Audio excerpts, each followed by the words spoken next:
जयनिं खालामनाय आरो बेबायदि मेल मिटिं थिग बेबायदिनो बिपिएफआबो उनफिनना थायाखै आरो नोंथांमोननि बे हरसिंगा ब्लकआव दिनैहाय जिहेतु जयनिं हाबाफारि लादों मा बुंगोन गोसोआव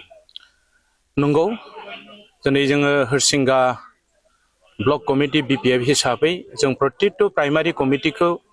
जयनिं प्रग्राम लानो होदोंमोन आरो बिब्दिनो दिनै हरसिंगा प्राइमारि कमिटिया नैबे सुमापारा गामियाव जयनिं प्रग्राम लाबाय आरो बेयाव इउपिपिएल आरो बिजेपिनिफ्राय 100 एबाब मेम्बार्सफोरा बेयाव दिनै जइन जादों इउपिपिएलनिख्रुइ बांसिन जिहेतु थांनाय 2020 सनाव बे सुमापारा भट सेन्टाराव इउपिपिएलआ 400 एबाब भटार्स मोनदोंमोन बे हिसाबै इउपिपिएलनि जिथु मावनाय दांनाय बेफोरखौ नुनानै बिथांमोनहा दुखु मोननानै दा उनफिनबोदों आगौबार गोदान मोनसे परिबर्तनखौ नागिरना बिथांमोना ज'ज'है दिनै बिपिएफ हानजायाव हाबबोदों आरो बेखौ बिथांमोनखौ जों बरायदों 17 बोसोर बिपिएफआ खुंथाय खालामबाय बेवहाय रायजो राजाफोराबो गोबां एक्सपिरियेन्स दं आरो नोंथांमोनाबो एक्सपिरियेन्स दं बेबायदि नोंथाङा सासे सानसे समाव एमसिएलए जादों आरो माने स्पिकारबो जादों नंगौ माने गोबां माने एक्सपिरियेन्स दं रायजो राजानि दाम मोनदांथि रायजो राजानि जिथु फैगोन बिसायख'थि बेवहाय माबायदि नोंथांमोननि समस्या हसा खोथा जुदि बुंनो थाङोब्ला हरसिंगा समस्थियाव बिपिएफआ एबार जितिनाया 100% जों बेबायदिनो गामि गामि थांबाय न'खर न'खर बेरायबाय रायजो राजाफ्रा बिपिएफखौ आखौबार होननानै बरायनानै लाफिननो ओंखारबोदों दोलो दोलोहै खारन बिथांमोना दुखु मोनबाय थांनाय 2020 सनाव जितु बिटिआर एकर्ड जाबाय बे एकर्डनि जुगिदि रायजो राजाफ्रा आसा खालामदोंमोन जे एनडिएफबि जायफोर जेलाव दङ बिथांमोना रेहाय मोनगौमोन आरो 1500 कौटि 3 बोसोरनि थाखाय होनो थाखाय गभर्नमेन्ट अफ इन्डिया आरो गभर्नमेन्ट अफ आसामा खोथा होदोंमोन दिनैनि तारिखाव थाइसे थाखाबो बिथांमोना लाबोनो हायाखै बेफोरखौ नुनानै नार्भासनेसआ रायजो राजानि भितराव फैदों आरो बेहेकै मोनसे सेन्सिटिभ इस्यु बिटिआर एकर्डनि जुगिदि जितु 7.2 क्ल'ज बे क्ल'जआव ओरैबायदि लिरनाय दोङो गभर्नमेन्ट अफ आसामासो जोंनि बिटिआर हालामाव थानाय पिजिआर भिजिआर कास्टलेण्ड आरो वाटार बडिज जिखिनि हा दोङो बे गासैबो हानि अधिकारखौ स्टेट गभर्नमेन्टआ लांफाफिनदों आरो बेफोरखौ कन्ट्रल खालामनाया स्टेट गभर्नमेन्टआसो खालामगोन होननानै बे सुक्तिनि गेजेरजों लिरनाय दोङो आरो बेखौ नुनानै दिनै रायजो राजाया गिनाय मोनदों जों बिटिसिआव थानानै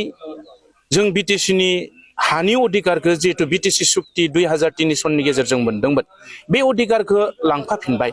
आरो हसाकै दिनै आसामाव गभर्नमेन्ट अफ आसामा बिजेपि सरकारा खामानि मोनसे मावबाय थादों बेनो जाबाय कास्टलेण्ड आरो पिजिआर भिजिआर लेण्डखौ बिथांमोना एभेक्सन खालामबाय थादों बेखौ नुनानै दिनै जोंनि रायजो राजाफोरा गिनाय मोनदों जे सानसेब्लाबो बिटिआर ओनसोलाव बिथांमोना बर' फिसाफोरखौबो बा जोंनि बिटिसि हालामाव थानाय खिलन्जिया मानसिफोरखौबो एभेक्सन खालामनायनि बाथ्रा बुंबाय थादों खुनु कमप्रमाइज जाया होननानै फेरेंगा बिथाङाबो बुंदों हिमन्त बिश्व शर्माया बिथाङाबो बुंदों आरो जुदि बेखौ नुनानै गिनानै बिथांमोना रायजो राजाफ्रा मोनसे रैखाथि नागिरनानै बिपिएफ हानजानि आश्रय लादों खारन 17 बोसोर हाखन खालामनाय समाव बिपिएफआ कुनु नखरसे मानसिखौ एभेक्सन खालामाखै आरो दिनै बिपिएफखौ बरायबाय थायो इउपिपिएलआ जे 17 बोसोराव जेबो मावाखै गावसोरनि जितु हायि फेइलार बेखौ होबथानो थाखायनो बा एखुमानो थाखायनो इउपिपिएलआ बिपिएफखौ 17 बोसोराव जेबो मावाखै होननानै रायबाय थायो दा उदाहरन स्वरुपै नैबे सुमापारा थांनाय लामा सानसे समाव जों बे हरसिंगा हायार सेकेन्डारियाव फरायोमोन आरो दालां गैयामोन जेबो लामाफोरा पाका नङामोन जों गामिनिफ्राय आन्थिंदो थाबायना फैयोब्ला गामसा लाना फैखानाङोमोन नाथाय 2003 सनाव बिटिसि सुक्ति जानायनि उनाव जेब्ला हाग्रामाया बिटिसिखौ सामलायनो थाखाय नेतृत्व लायो आरो बिनिफ्रायसो जोंहा उन्नति जादों मोनसेबो दलं काटनि गैला पाका जाजोब्बाय बे सोरनि दिनाव जाखो हाग्रामानि दिनाव बिपिएफनि दिनाव बे 17 बोसोर भितरनियाव बे जादों बेखौ जों नुनो मोनदों थांनाय बिसायख'थियाव खिन्थु मोनसे नोंथांमोना मोनसे गोबां माने माबाखौ सहायनो गोनां जादों आरोखि ना जेराव हर्स ट्रेडिं खालामनानै हिमन्त बिश्व शर्माया गुवाहाटियाव लाना थांनानै माने इउपिपिएल सरकारनो होबाय नाथायबा एबसलिउटलि मेजरिटि नोंथांमोना मोनाखैब्लाबो मेजरिटिया नोंथांमोन बेनि सायाव मा बुङो देग्लाय जुदि बेबायदि खालामोबा नोंथांमोना मा राहा थांनाय बारावथ' जों नुनो मोनबाय बिपिएफआ 17टा जितिदोंमोन इउपिपिएल 12टा आरो बिजेपिआ 9टा गभर्नमेन्ट अफ आसामा बा गभर्नरा जोंखौ गभर्नमेन्ट दानो थाखाय हांख्रायगोन नांगौमोन नाथाय राजनितिक भाबै बिथांमोना जोंखौ थगायनानै लिलि हटेलाव लांनानै इउपिपिएल आरो बिजेपि लोगो नांनानै सरकार दादों हर्स ट्रेडिंआ सोलिदों आरो एबारावबो बिथांमोना हयथ' नाजागोन खालामनो आरो बिनि जुदि बेबायदि खालामोब्ला जों आयेननि सहाय लागोन जिहेतु आयेना गासैनिबो थाखाय समान आरो बे बेबस्थायाव जों थांगोन रिसेन्टलि मोनसे खोथा ओंखारदों हाग्रामाया जुदि इउपिपिएलजों जुदि सावरायोब्ला बे सावरायगोन होनना बुङो बेवहाय सिट शेयारिं जानायनि सम्भाबना एबा मायबा मोनसे सावरायगोन नामा नोंथांमोननि दोलोआ इउपिपिएल जोंनिफ्रायथ' प्रेसिडेन्टआ क्लियारलि होखाबाय इउपिपिएलआ जुदि गोसो जायोब्ला जोंजों सावरायनो हागोन आरो सावरायनायनि गेजेराव मा सिद्धान्त जायो जों बेखौ जों मिथिहाला हाइकमान्डआ दोङो जिहेतु हाइकमान्डआ बेखौ डिसिसन लागोन जोंहा बेयाव खुनु आपत्ति गैया मथथे बिटिसिआ बासिनानै थानांगौ तृणमूल जितु पय्याय दङ बा जितु लेभेल दङ बिथांमोननि खहा जागोन नामा नोंथांमोननि दोलोआव जाया जों कमप्रमाइज खालामगोन बिटिसिनि बृहत स्वार्थनि थाखाय जोङो कमप्रमाइज खालामगोन बेयाव जोंहा बुंनो गोनां बाथ्रा गैया जोंहा बेयाव बाधा गैया मोनथाम सुक्ति जाबाय बिएसए बिटिसि आरो बिटिआर सुक्तिया जेबो गैया नोंथांमोना बुंगासिनो आरो रायजो राजाफ्रा बुंगासिनो नाथायबा जे सुक्ति बे सुक्तिनि रुपेन जितु दफा सुफुंनायावहाय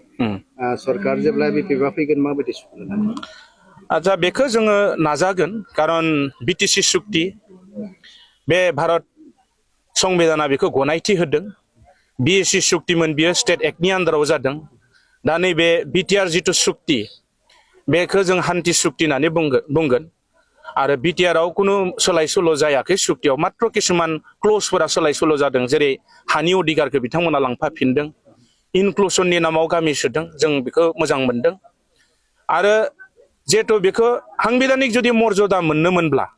बे बिल आकारे बेखौ पार्लियामेन्टआव उत्थापन खालामनांगौमोन रायजो सभायावबो बेखौ माने गृहीत खालामनांगोन होमबा बे साংবিধাनिक मोनसे मर्यादा मोनगौमोन आरो बे बेलायाव जोङो नाजागोन कारन सुक्तिखौ जों सुक्ति हिसाबै लाखिनो गोसो गैया बेखौ एक बानायनायाव जों जिखिनि बेबस्था लानांगौ बेखौ लागोन कारन जोंहा सोनाबारि सानजाथिंजाय गोबां गामि सखननायनि बाथ्रा दंबावो आरो एनडिबिफोरखौ जेलनिफ्राय हगारनायनि बाथ्रा दङ बेखायनो जों बेखौ मावफुंगोन दा जिहेतु नोंथांनि जितु समस्ति होनना बुङो नोंथांनि समस्ति होनना बुंनांगोन जिहेतु नोंथाङा एक्स एमसिएल बे हिसाबै सानजाथिंनि जितु गामि माखासे हाबदों नोंथांनियाव बिसोरनि थाखाय मा स्पेसियेल दं जोंनियाव सनितपुरनिफ्राय 18खान गामि हाबबाय टटेल भटार्स दाहालागि 8000 दिहुनदों बिथांमोना खिन्थु माखासे भटार्सआ हाबाखै जों एक्सपेक्ट खालामो 11निफ्राय 12000 भटार्स हाबगोन आरो जों नुनो मोनदों जों बेरायहैबाय सनितपुर बेके बाटासि आरो बेलस्रि ओनसोल दिनैसिम थाइसेबो अन्थाइ गोलैयाखै खिन्थु माने सरकारा बिथांमोनखौ नायाखै आरो जोंहा दायित्व फैगोन जों सरकार दानायनि उनाव जों बे ओनसोलखौ जौगाहोनायनि दायित्वआ जोंनि आखायाव थागोन आरो बेयाव जिखिनि अनुष्ठान प्रतिष्ठान दङ बेखौ सरकारिकरन खालामनायनि बेबस्थाखौ जों लागोन फैबाय थानाय बिटिसि बिसायख'थि मा खावलायगोन आं खावलायदों सनितपुरनि गासैबो भटार रायजोफोरखौ जे जाया माने जोंनि हरसिंगा बिटिसिआव गोग्लैबाय आरो रौतायाव गोग्लैबाय धनसुरियाव गोग्लैबाय गासै रायजो राजाफोरखौ बे नैबे फैबाय थानाय सेप्तेम्बर दानाव जानो गोनां बिटिसि इलेक्सन बेयाव नोंथांमोना जाहाथे बे बिटिआरखौ